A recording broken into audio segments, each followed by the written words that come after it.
Sometimes things happen to us, John, that are super, I don't know. It's like I'm always surprised when there's connections that happen. Last week we recorded an episode on Monday around that question that I got at PD, remember, where the teacher was basically saying, I'm already doing this and it's working really well. Convince me to change. And then we actually got an email follow-up from one of our district partners, I think just after we recorded that episode, basically saying something similar in the sense of, I'm trying to support change in my district, but I'm getting some resistance from some of my stakeholders, and they're referencing this research. They're saying, they're debating direct instruction versus what they're calling discovery. And they're using John Hattie's work kind of to defend, like, we don't want to go to discovery. And I think that we want to make it super clear to our listeners, neither do we.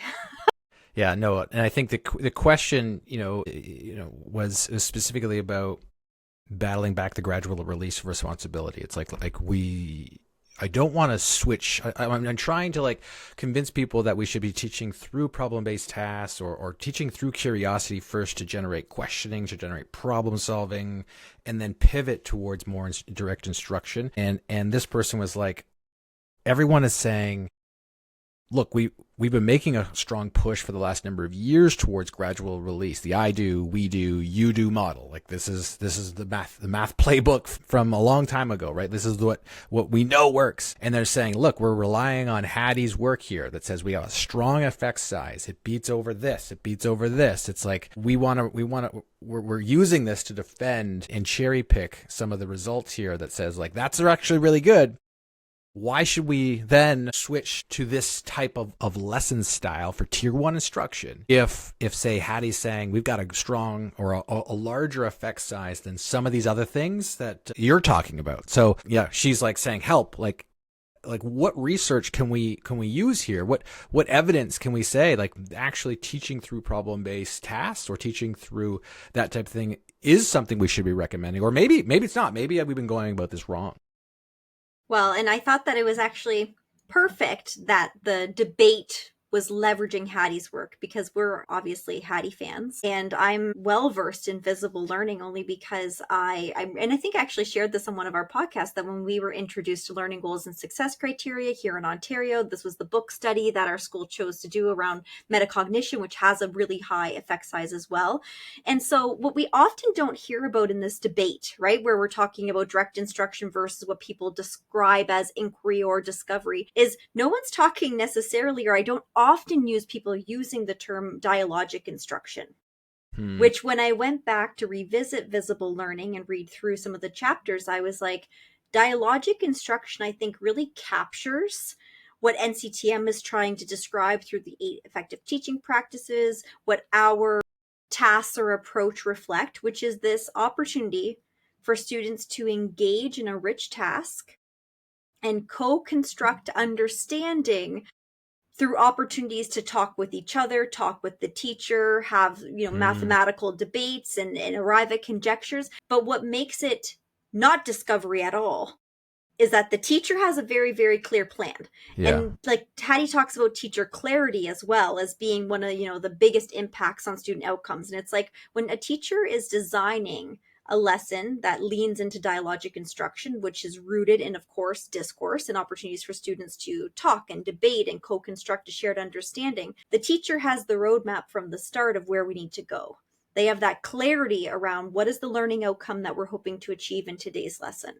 Mm-hmm. And and I think you've articulated that really, really well. Is that dialogic instruction isn't just a willy-nilly, let's throw this out there and see where the kids go. That's not. And I think oftentimes when we've talked about this on the podcast over the years, is that it is very precise. It is very learning goal specific of what we're trying to achieve, and that's the part that we want to make clear, is that it isn't just let's throw a problem up and see where all the students go, and where they go today might be something I wasn't planning for. And I think that's where this the dialogic instruction actually is like a great way to phrase this and structure what we're trying to accomplish and what, say, the research, from NCTM, from the 5 practices for orchestrating productive mathematical discussions, even Peter's work with building thinking classrooms. Like it's all following, say, dialogic instruction versus or over direct instruction, because we're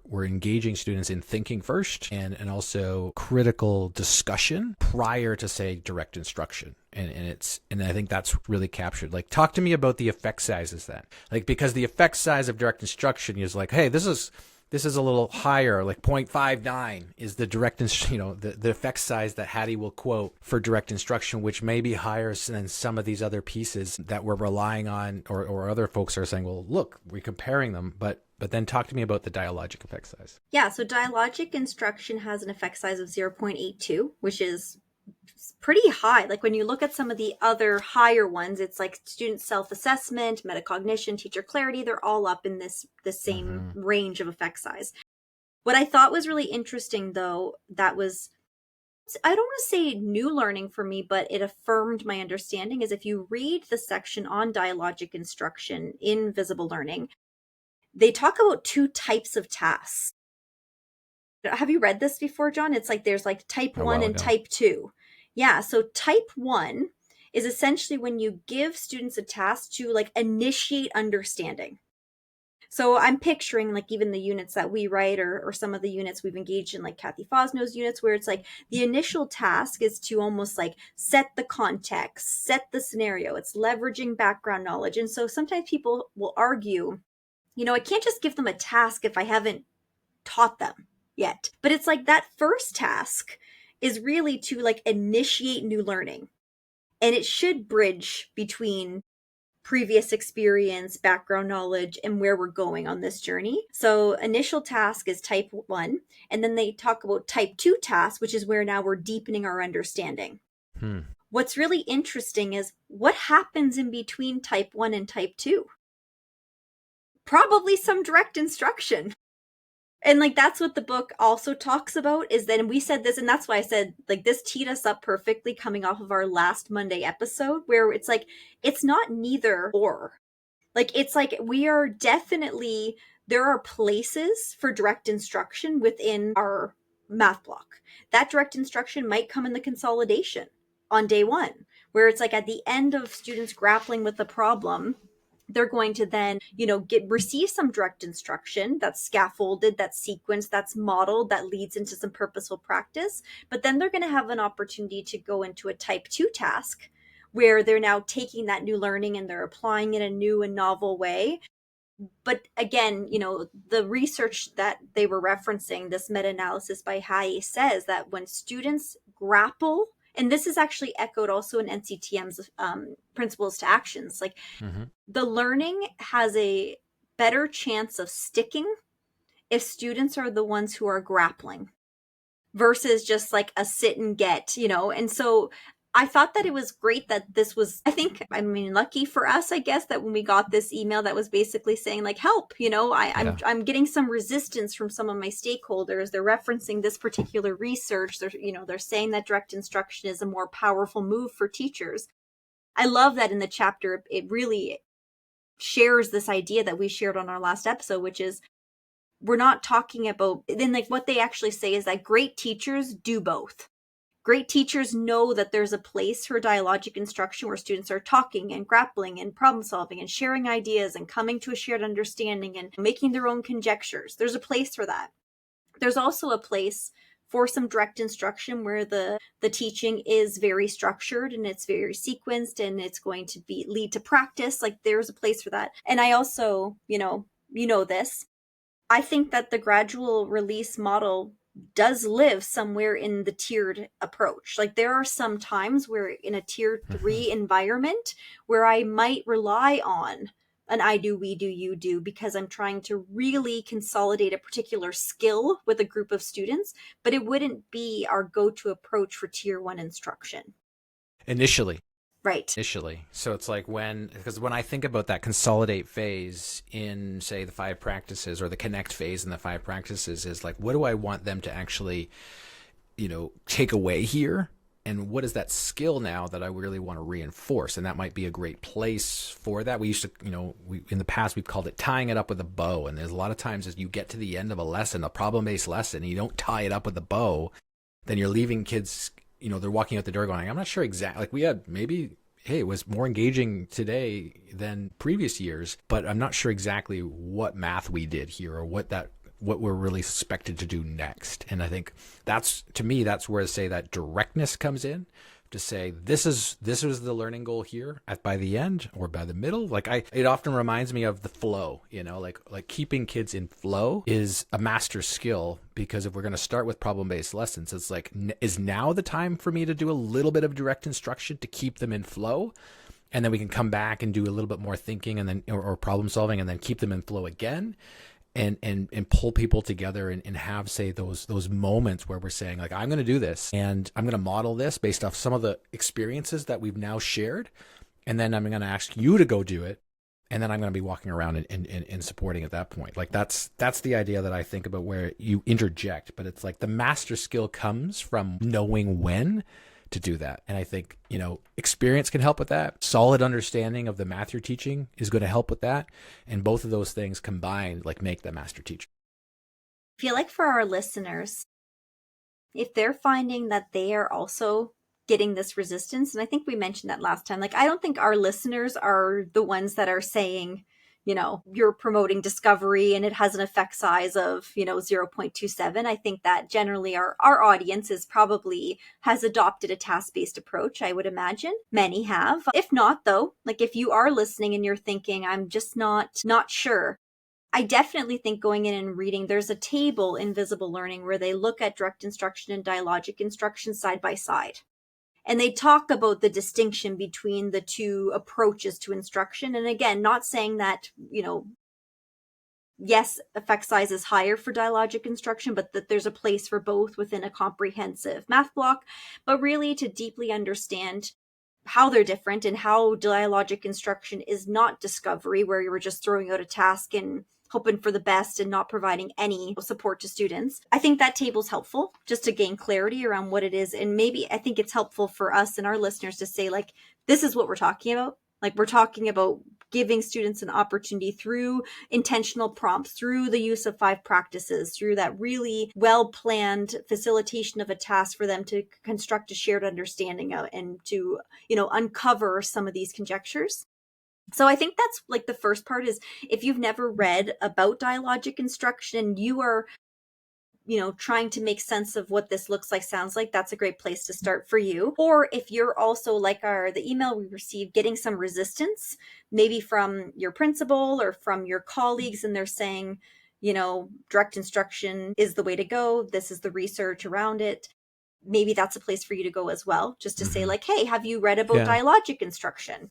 Yeah. And I think what we're talking about here too is one of the 3 pieces that we need when we're trying to convince, or shift. I've shared this many times here on the podcast, which is the analogy or the metaphor. If you think about the elephant, the rider in the woods, or the pathway, which is from the book Switch from Chip and Dan Heath, which is like how to change when change is hard. And more often when we get this question about, I'm trying to do this, I'm trying to make shifts in instruction, shifts in mindset, shifts in the way that we were from towards the, this new way of thinking about things. What we're talking about here really is helping direct the rider. The rider is that logic part of our brain that says, like, well, what is a rider? Like, what is that, like, that person who's controlling the elephant, which, if I'm going to go down this pathway, in this jungle, we want to go there all together on this nice pathway. The rider is the person that's like, this makes sense to go down that pathway.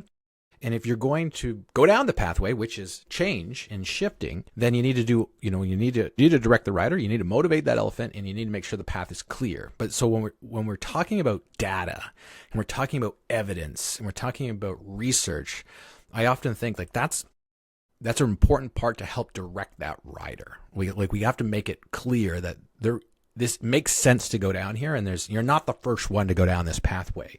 There is a proven pathway to go down, and it is better in the long term. And so when we talk about Hattie's research, we're talking about the 5 practices. We talk about NCDM's principles of action. If your call to action today is to go read from those sources, then what you're doing is you're gathering evidence to direct riders.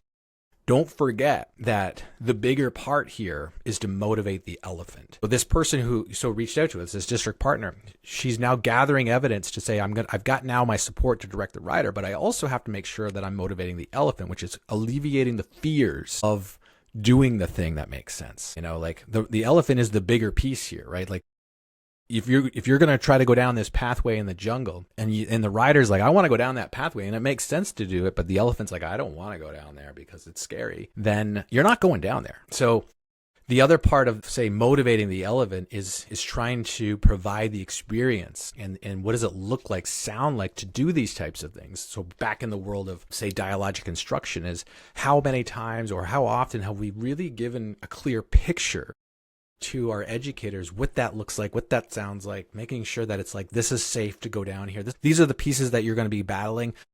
Where's that support? Like all of these kind of add up. And when the more you can do that, the more you can provide actual glimpses of lessons that follow dialogic instruction, then you're increasing the confidence and the motivation that the elephant can go down that pathway. Because the rider, you can have all the evidence you want, but the rider has to still say, the elephant still has to go like, let's go because I feel confident to do it. Okay, so I'm going to summarize by saying two things. There's research out there if we want to, and I don't even want to say the word defend, but it's like if we want to share that there's evidence to suggest that this is an effective approach to math instruction, it's a worthwhile endeavor. Like this is a change that's worth making. We have the research to back it, and we've given you some ideas of where to find that research. The second thing you said is that if we have some educators around us, or maybe it's our principal, maybe it's a coach that we're working with who just are not on the same page yet. They're not seeing the value in taking this risk or making this shift. What you're saying is they need to experience it for themselves. Like they need to. And so what does that look like? And I'm thinking, if I'm a classroom teacher, what does that look like? Mm-hmm. In my mind, if I'm a classroom teacher listening right now, and I'm like, yes, a task-based approach. I'm living it. I'm breathing it. My kids are doing it. There's high engagement. They're constructing understanding. They're asking questions. They're debating. Then our call to action for you is to open your door. Mm-hmm. Invite people in to see that happening. And I know that's sometimes scary for us, especially if what we're doing is different than what the person down the hall is doing. But if we can invite our principal into our classroom and say, I'm going to be doing a lesson tomorrow. It's a task-based lesson. I'd love for you to come in and just watch students. Like, it's not about you. It's about what the kids are doing. Like, what are the students in your classroom doing when you're engaging in this type of instruction? Maybe you have a colleague who has the opportunity during a prep period to come in and observe and just really trying to create those opportunities for shared experiences, whether that's actually engaging them as students, which may not be possible if you're a classroom teacher, but what you can do as a classroom teacher is open your door to others so that they can experience this. Right. Yeah. Now that's a great call to action specifically for our listeners. Now, if I'm a coach, then it's saying like, who are those bright spots that I can lean on? Like, who could I say encourage to open their door and then bring more folks through those types of lessons? Or how do I model that in a district, a pull-out PD sessions? Like the more we can open the eyes to educators to see that, and I want to reinforce here, that it is not a this or that. See where, like, you're even giving them the prompt to say, when you come into this lesson, I want you to watch to see where direct instruction happens and where it doesn't. And then let's debrief after, because you're going to see it. If we're doing this well, you're going to see it. So the question is, where do you see it? And where does it make sense to see it based off what we're trying to achieve in our goals for our school, our goals for our district, our goals for mathematics as a whole? So be on the lookout for it can actually like spark those discussions to say like, oh, right, it's not a this or a that. I like that you said that, because that was going to be my closing statement. Just to, I feel like on social media, I see this debate a lot. I mentioned in a previous one, we're in multiple Facebook groups who kind of live on both sides of this debate. But I think that this particular research reminds us that it's not a debate. Really effective teachers are going to engage in both. There is a time and place for dialogic instruction that is more student-centered, that's task-based, where students are, at the center of the learning experience and they're co-constructing through dialogue and reciprocal talk. And then there's going to be times where teachers provide very explicit instruction with sequencing, scaffolding, purposeful practice to reinforce big ideas that emerge through that task. And we would never argue that we shouldn't be doing direct instruction or explicit instruction. We would never argue that, we shouldn't position students as problem solvers. We shouldn't create the experience where they own the learning and they are at the center of grappling with problems and constructing understanding, because we know the research suggests that's going to lead to greater retention. Well said, well said. And when I think about the district partner leader who reached out to us with this particular email, they're in the beginning stages of developing what they want their vision for math instruction to be at their district level, to trickle into their schools and to create this cohesive movement of where we're trying to go for better math instruction, better achievement for our students. And we're so glad that she reached out to us, because we get to kind of help her navigate this land. And that's what we do on a regular basis when we're supporting our district partners in developing their visions, developing their goals, developing their objectives, what are the focus zones, what do the measurables look like. That's what our district improvement or school improvement planning is all about. If you want a second look or even just a kickstart of where you're trying to go with goals and school improvement, reach out to us over at makemathmoments.com/district, makemathmoments.com/district, and we'd be glad to hop on a call with you just to talk about what next steps, what are you planning for this year? What are you planning for what this year could look like, so that you have some actionable things to kind of move forward with this year and into next year.